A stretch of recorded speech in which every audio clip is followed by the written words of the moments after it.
নমস্কাৰ বন্ধু বান্ধৱীসকল, পুনৰ এটা ভিডিঅ' লৈ আহিছোঁ। আজি যাম বুলি ওলাইছোঁ অৰুণাচল। যিহেতু এনেকুৱা এডোখৰ জেগালৈ যাম, পাছ নালাগে। অৰুণাচল যাবলৈ হ'লে পাছ দৰকাৰ নাই। এতিয়া যিয়ে পাছ দৰকাৰ নাই, আমি ব'লক আৰম্ভ কৰোঁ ভিডিঅ'টোলৈ। চাই থাকক আমাৰ লগতে আপোনালোকেও ব'লক।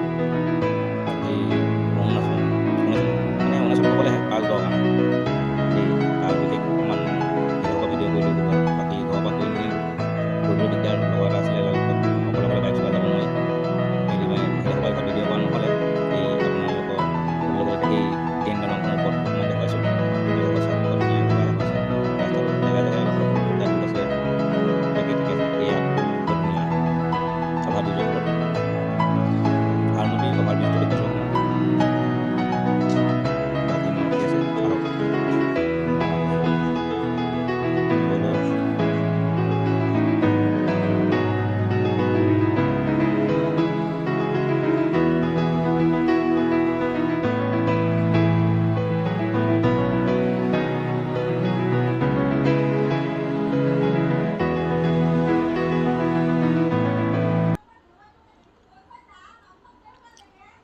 যিহেতু আহি পাই গ'লোহি অভাৰ ব্ৰিজটো পাই গ'লোঁ। এইটো হাৰমতি ট্ৰেইন দলং দেই, ট্ৰেইন দলঙৰ অভাৰ ব্ৰিজ। বাকী এডোখৰ অকণমান দেখুৱাই দিছোঁ, চাই লওক কি ধুনীয়া লাগিছে। জেগা ধুনীয়া, চকুৱে দেখা মোবাইলত দেখা বহুত পাৰ্থক্য আছে। যিহেতু আপোনালোকে ক'ৰবালৈ যদি যাবলগীয়া থাকে এডোখৰ ৰখি চাই ল'ব। জেগাটো বৰ ধুনীয়া জেগা এডোখৰ ওলাইছে চাবলৈ। আমাৰ অসমতো বেলেগ নাই।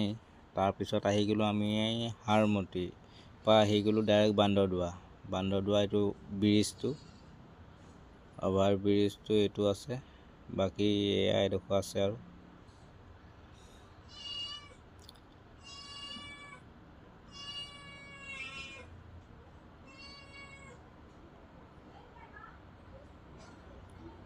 অভাৰ ব্ৰিজটো পাৰ হৈ আহি এইটো পালোহি বান্দৰদোৱা।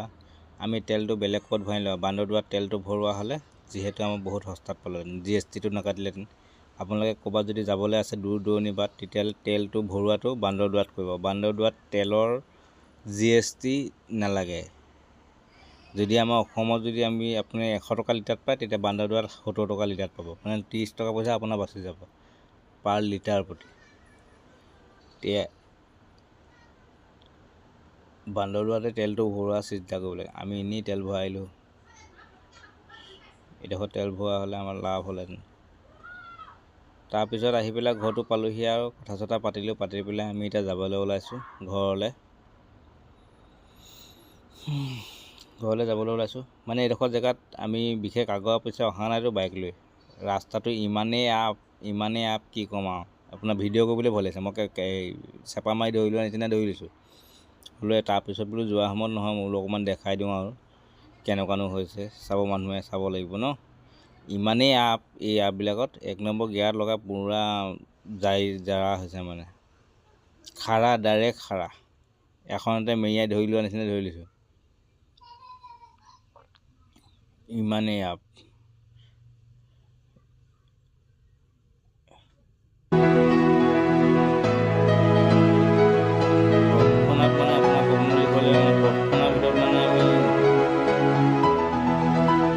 মিনিটত মানে আধা কিলোমিটাৰ 1 কিলোমিটাৰ এনেকৈ ওপৰলৈ উঠি গৈছোঁ।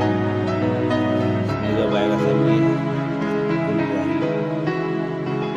জেগা মানে ধুনীয়া জেগা, চাবলৈ ভাল লাগে। চকুৱে দেখাটো বহুত মস্তি লাগে।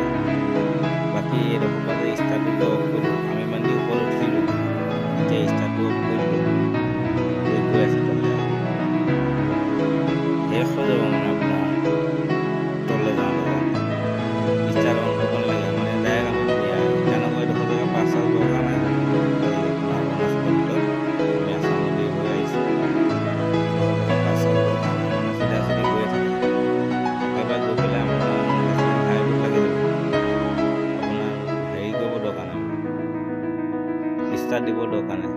কিমান স্পীড গৈ আছে দেখিছে নাই? বাইকৰ ষ্টাৰ্ট দিয়া নাই, ষ্টাৰ্টটো অফ কৰি থোৱা আছে।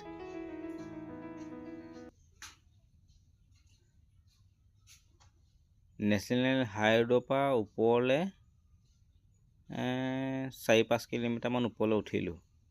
এইটো ৰাস্তা ডাইৰেক্ট ওপৰলৈ উঠাৰ ৰাস্তা, আৰু ওপৰলৈ উঠি আকৌ তাৰপৰা গৈ পেলাই আপোনাৰ ঠাইতে মানে সেইটো আৰু 2-3 কিলোমিটাৰ ঠাইতে তালৈ নামি গ'লোঁ। আমি গৈ এতিয়ালৈকে আমি গৈয়ে আছোঁ মানে আপোনাৰ ষ্টাৰ্ট অফ কৰি ষ্টাৰ্ট দিবলগীয়া হোৱা নাই। জেগাই জেগাই বৰষুণ দি পেলাই পঁতি চতি কৰিছে, সেইখিনি দেখুওৱা নাই আৰু। এইখিনিয়ে চাওক, বিনা ষ্টাৰ্টত গৈ আছোঁ। তেল খৰচ নহয় আৰু ঠাইতে অৰুণাচলৰ জেগা এডোখৰ এনেকুৱাই, কিন্তু এডোখৰ আছামতে পৰে। বাকী কিছুমান কাম কৰিলে মানে দেখুৱাম, তাত কি কি কাম কৰিছোঁ। আমি যিহেতু কাম চাবলৈ গৈছিলোঁ,